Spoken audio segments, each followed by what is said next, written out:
भगवान की जय। बोल हर हर महादेव की जय। बोल शिव महापुराण की जय।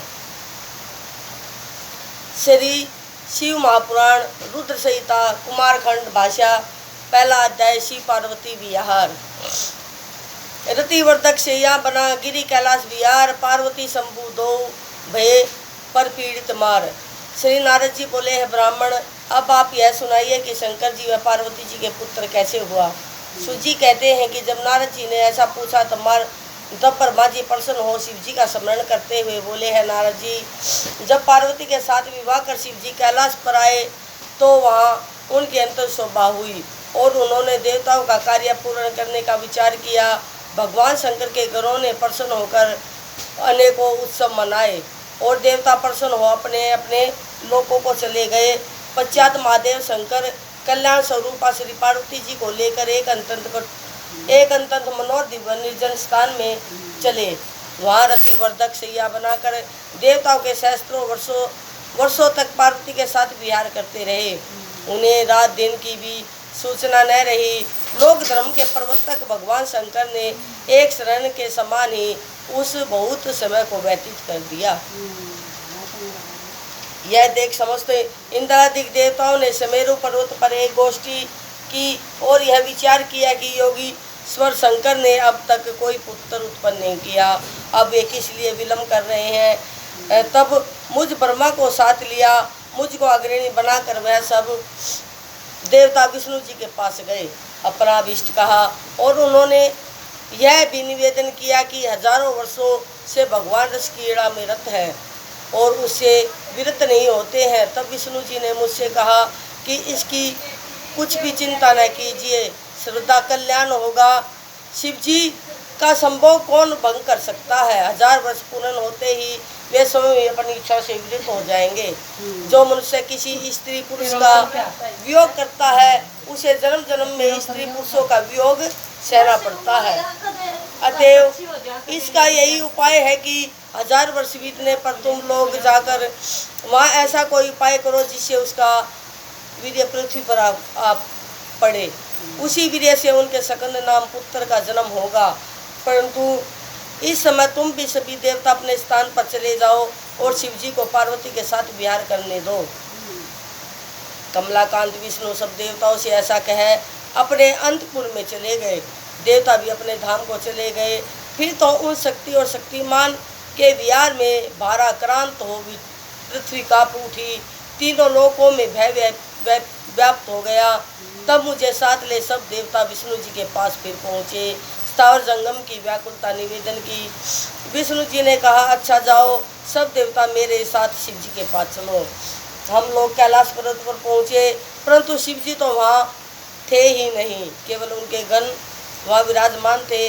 विष्णु जी ने नम्रतापूर्वक उन गणों से शिव जी का पता पूछा। गणों ने बतलाया कि लीला धाम भगवान शंकर हमें यहाँ नियुक्त कर पार्वती जी के मंदिर में गए हैं, परंतु ज्ञात नहीं कि वे वहाँ क्या कर रहे हैं। तब हम लोग शिव जी के द्वार पर गए। विष्णु जी ने लोक प्रभु शंकर की बड़ी स्तुति की। तारकासुर से दुखित सभी देवता भगवान शंकर की स्तुति करने लगे। दूसरा अध्याय स्वामी कार्तिक का जन्म। देव स्तुति और पार्वती को परु श्राप महान वर्णन। कार्तिकेय का जन्म सुनो धर ध्यान। बोल शंकर भगवान की जय। इसमें कार्तिकेय का जन्म होगा इस अध्याय में। ब्रह्मा जी बोले, यथापि शिव जी सर्वप्राकरण योग ज्ञान प्रवीण और निष्काम है, तथापि पार्वती जी के भय से उन्हें संभोग त्यागने न बना। वे द्वार पर आ मुझ सहित विष्णु जी को देख बहुत ही हर्षित हुए। देवता ने उनकी स्तुति आरंभ की। तारकादि महादेवों का विनाश करने का निवेदन किया। तब उन देवताओं का वचन सुनकर भगवान शंकर दुखित हो कुछ विचार करते हुए बोले हैं, देवताओं होनी को कोई मिटा नहीं सकता। सिर से रखिलित हुए मेरे वीर्य को कौन ग्रहण कर सकता है। ऐसा कहकर उन्होंने वीर्य को पृथ्वी पर गिरा दिया। उसे देख देवताओं ने अग्नि को प्रेरणा दी कि तुम इसे कपोत बनकर ग्रहण करो। कपोत रूपणी अग्नि ने समस्त वीर्य का भक्षण कर लिया। उसी समय वहाँ पार्वती जी आ गई, क्योंकि शिव जी को द्वार से उनके पास जाने का विलम्ब हो गया था। वहाँ पहुँचकर उन्होंने सब वृत्तांत देखा तो उन्हें क्रोध आ गया। उन्होंने हरि आदि देवताओं से कहा, तुम बड़े स्वार्थी हो, दुष्ट हो, अपने स्वार्थ के लिए परम प्रभु शिव जी की आराधना कर तुमने मेरे विहार को भंग किया, जिससे मैं बंध्या हो गई हूँ। मुझसे विरोध कर कोई देवता सुख नहीं पा सकता। ऐसा कहकर पार्वती जी ने विष्णु आदि सब देवताओं को श्राप दे दिया। पार्वती के क्रोध से अग्नि प्रज्वलित होती। पार्वती ने कहा, सब देवगनाएं बंध्या हो जाएगी, मेरे विरोधी सब देवता दुख पावेंगे। देवताओं से ऐसा कहकर पार्वती जी ने अग्नि से कहा, क्यों रे, तूने शिव जी का वीर्य भक्षण कर लिया, अतएव से तू सर्वभक्षी हो जा और इसके लिए सर्वदा ही पीड़ित रहे। तू शिव जी के तत्व को न जाने और इसके लिए सर्वदा देवताओं का ही कार्य साधक रहे। अग्नि को भी इस प्रकार श्राप दे पार्वती जी महारुष्ट होकर अपने स्थान को चली गई। जब शिव जी गए तब उनसे सब वृत्तांत का पश्चात पार्वती जी ने गणेश जी को उत्पन्न किया। इधर जो समस्त देवता अग्नि में होम द्वारा अनादि भक्षण करते रहे, इससे उनके पेट में गर्भ रह गया, जिससे देवताओं को बड़ी पीड़ा हुई। शिव जी की इच्छा से उन सबकी बुद्धि भी नष्ट होने लगी।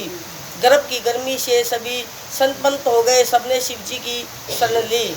शिव जी ने मंदिर पर आकर हाथ जोड़ बड़ी स्तुति की, गर्भाधान से युक्त अपना कष्ट कहा, उनके निवारण की प्रार्थना की। तब देवताओं की उस स्तुति को सुनकर भगवान शिव शीघ्र ही द्वार पर आए जहाँ देवता खड़े थे। शिव जी को देख देवताओं ने कहा, ऐ शंभो शिव महेश्वर, हम इस वीर्य से जलते हैं, हमारी रक्षा कीजिए, हम आपकी शरण में हैं। आपके बिना देवताओं का कष्ट कोई दूर नहीं कर सकता। तब उनके दीन वचनों को सुनकर भगत वत्सल शंकर जी ने हंसकर कहा, ऐ विष्णु, है ब्रह्मा, है देवता, मैं जो कहता हूँ उसे सुनो। अब तुम लोग शीघ्र ही वमन द्वारा मेरे वीर्य को बाहर निकाल दो, इससे तुम्हें सुख प्राप्त होगा। फिर तो शिव जी की आज्ञा से सबने उस वीर्य को वमन द्वारा बाहर निकाल दिया। विष्णु आदि सब देवताओं का दुख दूर हो गया। सबने भक्त वत्सल भगवान की स्तुति की, परंतु अग्नि फिर भी सुखी नहीं हुआ, उसका हृदय जलता ही रहा। तब उसने भी देवादिदेव शंकर की बड़ी स्तुति की और कहा कि मैं बड़ा मूर्ख हूँ, मेरा अपराध क्षमा कर मेरे ताप को हरण कीजिए। आप दीन वत्सल कल्याणकारी और परमेश्वर है। यह सुन शिव जी प्रसन्न हो गए।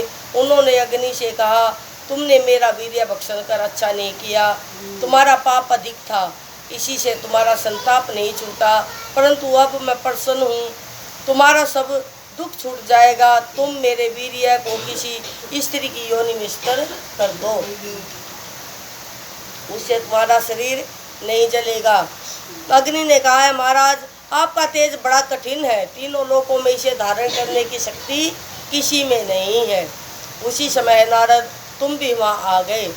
तब तुमने अग्नि के उपकार्थ यह कहा कि है अग्नि, शिव जी जैसा कहते हैं वैसा ही करके तुम सुखी हो जाओ। शिव जी की इच्छा से मैं तुम्हें इसका एक सहज उपाय बतलाता हूँ।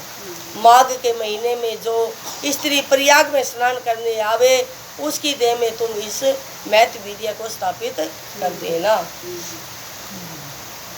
ब्रह्मा जी कहते हैं कि इसी समय वहाँ 7 ऋषियों की भी स्त्रियाँ आ गई। उसमें से 6 स्त्रियाँ शीत से अधिक आर्द्र होकर अग्नि में ज्वाला के समीप गई। वो उस नहाई गंगा जी में प्रयाग में, और वो सर्दी जाटा चढ़ गया तो वो अपना आग से कर लगी। अग्नि वो देना ही था। उसमें से 6 स्त्रियाँ शीत से अधिक आर्द्र होकर अग्नि की ज्वाला के समीप गई और अग्नि तापने लगी। फिर तो उसी क्षण उनके रोमों द्वारा शिव जी के वीर्य कण उनके शरीर में प्रवेश कर गए। अग्नि दाह रहित हो गया। वह अंतर्धान और शिव जी का स्मरण करते हुए अपने स्थान पर आया। 6 स्त्रियां गर्भवती हो अग्नि से दुखी हो गई। उनके पतियों ने उन्हें त्याग दिया। उन 6 को अपने व्यभिचार पर दुख हुआ। वे हिमाचल हिमालय पर आकर तप करने लगी। वहाँ उन्होंने उस गर्भ को त्याग कर शांति लाभ की। परंतु जब वह पर्वतराज भी उस गर्भ को सहन न कर सका तो उसने उसको गंगा जी में गिरा दिया। पता नहीं कित घूमेगा बेचारा, गंगा जी में गिरा दिया। गंगा जी भी सहन न कर सकी तो उन्होंने अपनी तरंगों से उस वीर्य को सरकंडे के वन में त्याग दिया। वहां पर एक तेजस्वी बालक हो गया। मार्गशीर्ष शुक्ला षष्ठी के दिन शिव के उस पुत्र का पृथ्वी पर प्रादुर्भाव हुआ। उसके आविर्भूत होते ही हिमाचल पर स्थिति शिव पार्वती को भी बड़े आनंद की अनुभूति हुई। तीनों लोकों में सुखदायक मंगल हो गया। दुष्टों को और विशेषकर दैत्यों को बड़े ही विघ्न दिखाई पड़े। आकाश में दुर्बंदियां बजने लगी और सरकंडे के वन में उस बालक पर फूलों की वर्षा हुई। विष्णु आदि सभी देवता आनंदित हो गए। बोल शंकर भगवान की।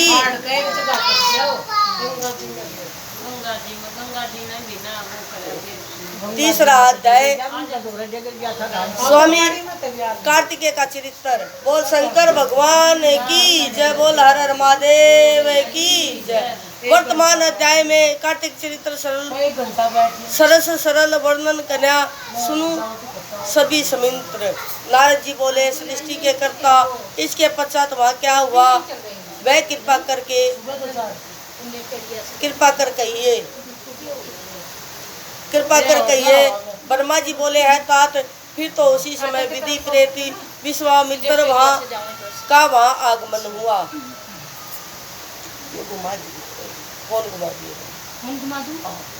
आगमन हुआ वहाँ की जहाँ वह बालक उत्पन्न हुआ था उसे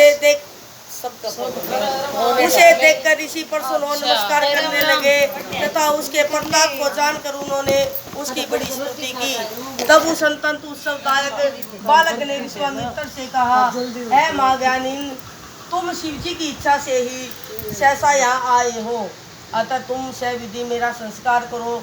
अब आज से आप मेरे पुरोहित हो गए और इसमें संदेह नहीं कि अब आप सभी के पूज्य हो जाएंगे। तब विस्मित होकर विश्वामित्र जी ने उस बालक से कहा कि यह तात, मैं ब्राह्मण नहीं किंतु गादी क्षत्रिय का पुत्र हूँ।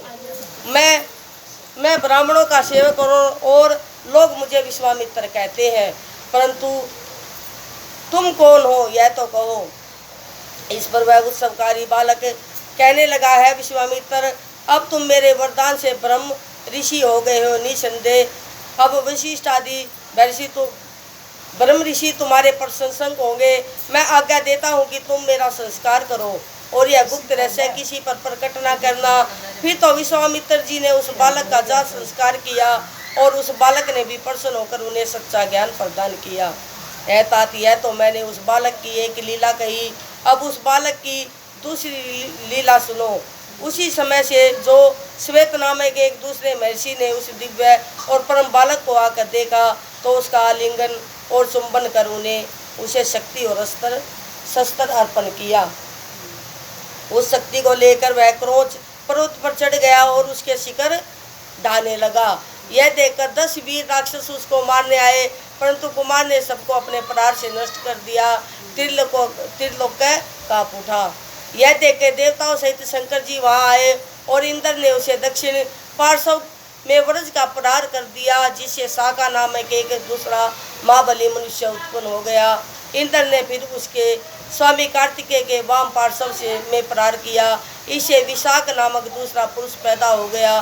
फिर इंद्र ने उसके हृदय में मारा तो नेगम नामक एक महाबली पुरुष प्रकट हो गया। ये चारों सकंद हुए जो बड़े वीर थे। अब ये चारों महाबली इंद्र को मारने दौड़े। इंद्र भयभीत तो उनकी शरण में आए। वह बालक स्वर्ग पहुंचा। वहाँ एक सरोवर में स्नान करती हुई कृतिका नामक 6 स्त्रियां उसे पकड़ने दौड़ी।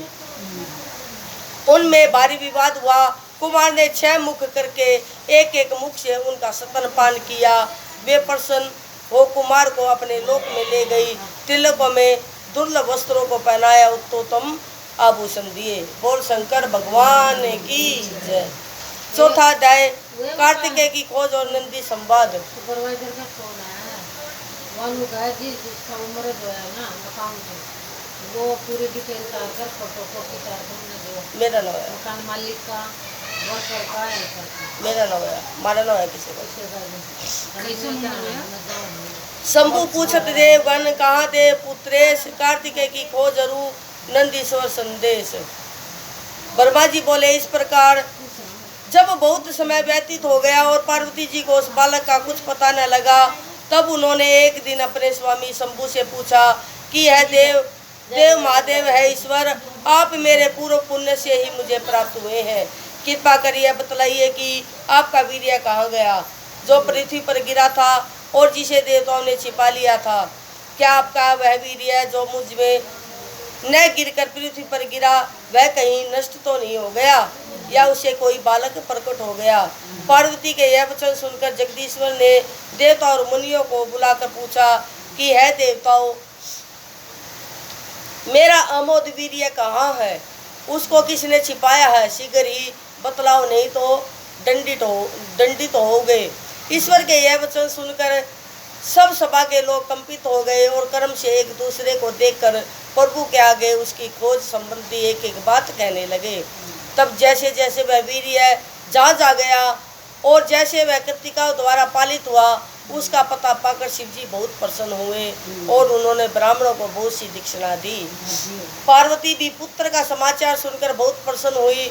फिर शंभु ने अपने गणों को आज्ञा दी कि कृतिकाओं के यहाँ जाकर मेरे पुत्र को ले आओ।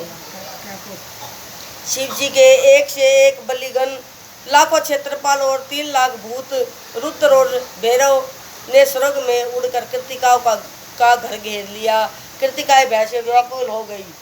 तब उन्होंने ब्रह्म तेज से प्रकाशमान कार्तिकेय से कहा कि यह वत्स, क्या तुम नहीं देखते हो कि यह शंकर सेनाओं ने तुम्हारे घर को घेर लिया है, अब क्या करें, कहाँ जाए, बड़ा भारी भय उपस्थित हो रहा है। इस पर कार्तिकेय ने कहा है कल्याणियों, मेरे रहते आप लोग कुछ भी भय न करो, मैं बालक होकर भी निवारक हूँ। ऐसा कौन है जो मेरे वेग को निवारण कर सके। इस समय शिव जी के सेनापति नंदीश्वर कार्तिकेय के समक्ष जाकर खड़े हो यह कहने लगे कि है भाई तथा है माताओं, मुझे जगत हरता जगत संकटता शिव जी ने यहाँ भेजा है। इस समय कैलाश में ब्रह्मा विष्णु और रुद्र आदि संपूर्ण देवता विद्यमान है और वह मंगल हो रहा है। तात शिव जी ने तुम्हें खोजने के लिए मुझे भेजा है, अब तुम मेरे साथ पृथ्वी पर चलो, वहाँ देवताओं सहित शिव जी तुम्हारा अभिषेक करेंगे। तारकासुर को मारने के लिए तुमको सभी प्रकार के अस्त्र प्रदान करेंगे। तुम विश्व संगरता के पुत्र हो। जब नंदीश्वर ने ऐसा कहा तब कार्तिकेय जी ने कहा कि यह भाई, यह कृतिका का ज्ञान योगियों प्रकृति की कला है, मैं इनके ही दूध से पला हूँ, अतः इनके उपकार को भूल नहीं सकता।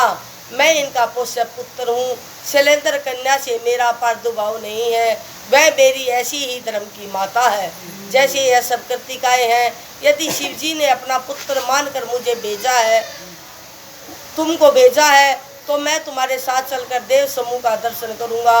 यह कहकर कृतिकाओं को बुला उसने उनसे आज्ञा ले कार्तिकेय जी शीघ्र ही शिव जी के पार्षदों के साथ चले। बोल शंकर भगवान की जय। ये वो इच्छा स्त्रियां थी ऋषियों की जिन्होंने गर्भ धारण करके फिर वो गंगा जी में छोड़ दिया था।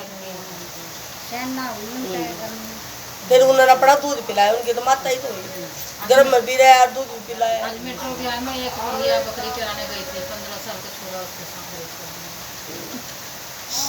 बोल शंकर भगवान की जय। बोल हर हर महादेव की जय। 5वां अध्याय कुमार अभिषेक। कार्तिकेय आरूढ़ को सुंदर रथ पर एक पहुँचने तब कैलाश गिरी किया शंभु अभिषेक। बोल शंकर भगवान की जय। ब्रह्मा जी बोले उसी समय एक बड़ा ही सुंदर रथ दिखाई दिया जो विश्वकर्मा का बनाया हुआ था तथा जो बड़ा ही मनोहर तथा यो वेगवान था। पार्वती जी ने उसे भेजा था और पार्षद उसे चारों तरफ से घेरे हुए थे। वह रथ वहीं उतर पड़ा और दुखी हृदय कार्तिकेय जी पहले तो बतला लो।